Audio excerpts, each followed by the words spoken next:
Hello, what's up? Nongeye kuguha ikaze ku Musanzu Media, njye ndi Secret nk'ibisanzwe, iyi ni entertainment.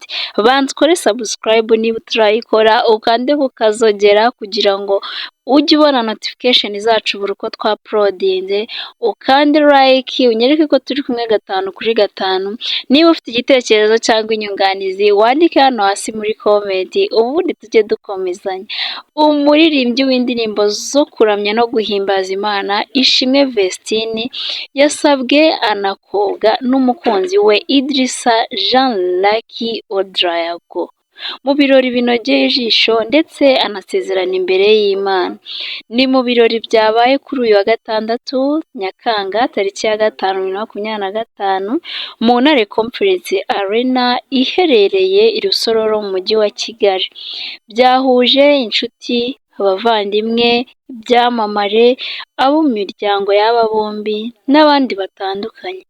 Byari biyobowe na MC Lion Imanzi wamamaye cyane mu kuyobora ibirori n'ibitaramo bitandukanye bikomeye mu Rwanda. Mu gusaba no gukwa, Idrissa Jean Luc yaherekejwe n'abasore barimo umuhanzi Emmy Vox, Sam wo muri Zubi Comedy n'abandi banyuranye biganjemo ab'iwabo muri Burkina Faso. Ibirori byo gusaba no gukwa kandi byasusurukijwe n'itorero Inyamibwa rizwi cyane mu mbyino za Kinyarwanda.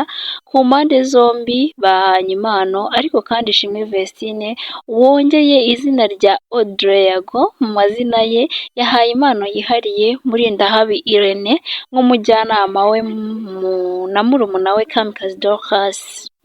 Murindahabi kandi yahawe ingofero n'inkoni ashimirwa uruhare rwe ku muziki w'aba bahanzi bombi. Ishimwe Dorcas kandi yatanze impano kubo mu muryango w'umugabo we. Ni mu gihe Idrissa nawe yahaye impano sebukwe na nyirabukwe abashimira uko bareze umukunzi we.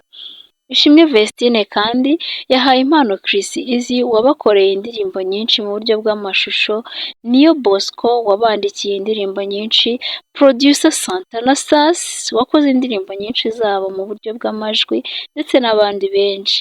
Nyuma y'ibi birori habayemo umuhango wo gusezerana imbere y'Imana.